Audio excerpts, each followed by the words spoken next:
आप इन सब के बीच में फंस गए ना तो क्लियरली ये सरकार और ये लोग आपकी इतनी गांड मारेंगे ना तो आप मरने पे मजबूर हो जाओगे, क्योंकि ये लोग आपको जीने भी नहीं देंगे। हेलो भाई, मेरा नाम अर्पित है और क्या आप लोगों को पता है इस देश में भ्रष्टाचार के खिलाफ आवाज उठाना सीने पे गोली खाने जैसा है, या आपको जेल में बंद कर दिया जाएगा या आपको नौकरी से निकाल दिया जाएगा। हाँ भाई, ऐसा ही काम आईएएस रिंकू सिंह के साथ हुआ है। आईएएस रिंकू सिंह की एक छोटी सी कहानी जो आपका सीरियसली दिल चीर देगी। एक छोटी सी कहानी आप सुनना जरूर, आपको बहुत अच्छा फील होगा। आईएएस रिंकू सिंह का जन्म 1982 के एक हाथरस जिले के एक छोटे से शहर में हुआ, जहां उन्होंने पहली से लेकर 12वीं तक सरकारी स्कूल में अपनी स्टडी कंप्लीट की। माँ बाप का सपना था बेटे को इंजीनियर बनाने का, तो बेटे को टाटा इंस्टीट्यूट से बीटेक कंप्लीट कराया। लेकिन आईएएस रिंकू सिंह का मन कहाँ लगने वाला था। उनका मन था लोगों के लिए काम करने का, जहां उन्होंने यूपीपीसीएस एग्जाम दिया और पहले ही अटेम्प्ट में क्वालिफाई किया।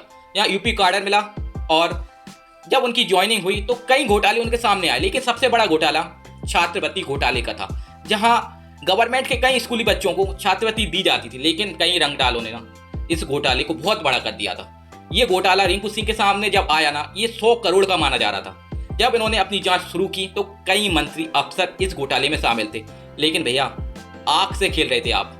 जब इन रंगदारों को पता चला तो आईएएस रिंकू सिंह पर 8 गोली दागी गई, जहां एक गोली कान में लगी और एक गोली यहां से छिलके गई। भाई, इस देश में अगर भ्रष्टाचार के खिलाफ आवाज उठाओगे तो सीरियसली आपको मार दिया जाएगा, या तो फिर आपका क्या किया जाएगा आपको खुद नहीं पता होगा। लेकिन ये लड़का कहाँ हार मानने वाला था। माँ की दुआएं जब साथ में रहती है ना तो साला कोई गोली भी असर नहीं करती है।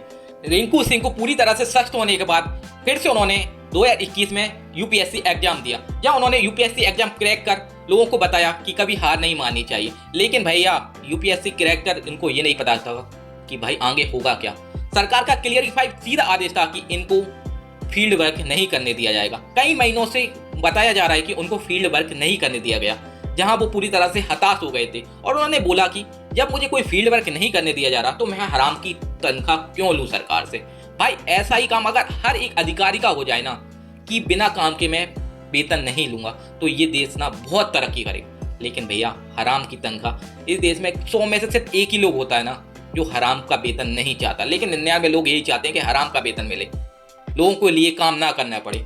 ये अधिकारी लोगों के लिए सोचता था, घोटाले के लिए आवाज उठाता था, इसलिए इसके साथ तो ऐसा होना ही था। भाई, अगर सच की आवाज उठाओगे ना क्लियरली आपको कहीं ना कहीं या तो मार दिया जाएगा या फिर कुछ ऐसा कर दिया जाएगा जिससे आप पूरी तरह से हताश हो जाओगे। मॉरल ऑफ द स्टोरी आपको ये सिखाती है ना, अगर आप सरकारी पद पर हैं तो भाई करो भ्रष्टाचार जितना कर सको। अगर आप नीचे से लेके ऊपर तक, क्योंकि सब करप्ट बैठे हैं, अगर आप करप्ट नहीं है और अगर आप इन सब के बीच में फंस गए ना तो क्लियरली ये सरकार और ये लोग आपकी इतनी गांड मारेंगे ना तो आप मरने पे मजबूर हो जाओगे, क्योंकि ये लोग आपको जीने भी नहीं देंगे। क्योंकि corruption most important in your life. इनकी लाइफ में सिर्फ करप्ट होना लिखा है। अगर करप्ट नहीं करोगे तो आपको या तो सस्पेंड कर दिया जाएगा या मार दिया जाएगा या तो पता नहीं क्या कर दिया जाएगा। भाई, इस देश का रूल है, इसलिए भाई अच्छे होने का ढंग मत करो किसी भी फील्ड में।